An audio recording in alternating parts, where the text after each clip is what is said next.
Welcome to part 2 of this 3-part series. So, what is a good disaster recovery solution?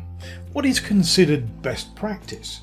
How can public cloud fit into this strategy? And do you have to or should you use public cloud as part of the strategy? A good place to start when designing a good disaster recovery plan is to consider the following. 1. The 3-2-1 backup principle. This states that you should have at least 3 copies of your data on at least 2 different storage media and at least 1 offsite copy. 3, 2, 1. The recovery time objective, or RTO. How long will it take from the point of disaster to recovery? Will it be minutes, hours, days? How long will it take to get back on your feet, and how much downtime can your business afford? The recovery point objective, or RPO. If disaster strikes, what point in time can you restore to?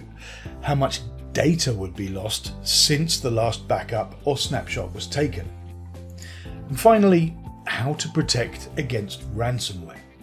What happens if ransomware makes it past your defenses and gets the wrong side of your corporate firewall? You're not expecting your antivirus to be 100% infallible all the time, are you? Let's use a hypothetical situation as an example. Dennis is the IT manager at a company that has a data center in Hamburg and another in Munich, which are connected together via a VPN. Let's apply the 3-2-1 backup principle and see how he can use Peer Global File Service, or PeerGFS software, to ensure that the RTO and RPO are kept to a minimum, and at the same time how he can prevent the spread of ransomware and really protect his company's data and keep production maximized. Remember, the 3-2-1 backup principle says that you should have 3 copies of the data on 2 different storage media and at least 1 offsite backup. Now, Dennis has 2 data centers, so he could add cloud storage into the mix for a hybrid approach that would provide somewhere to store the 3rd copy of the data. In the data center in Hamburg, there is a SAN storage solution that's used by his Windows servers, whereas over in Munich, let's say that Dennis deployed Nutanix files for their virtualized workloads and storage.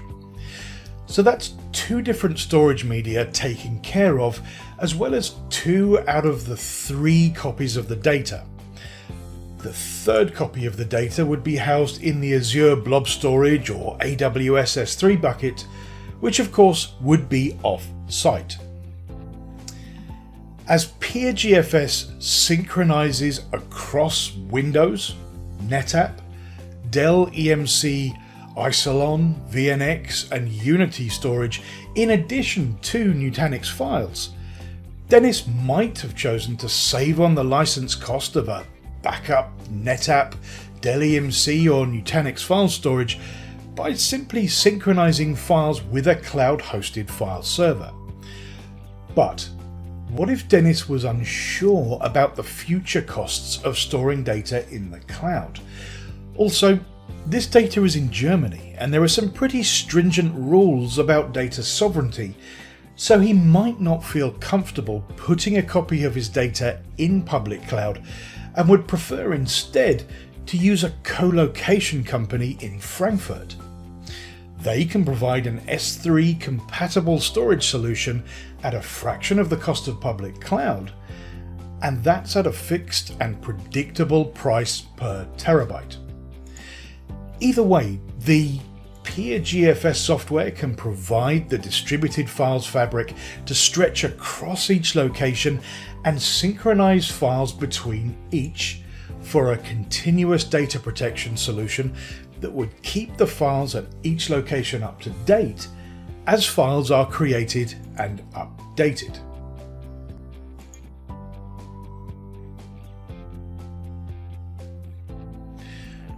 It would prevent file version conflicts by including real-time distributed file locking as standard.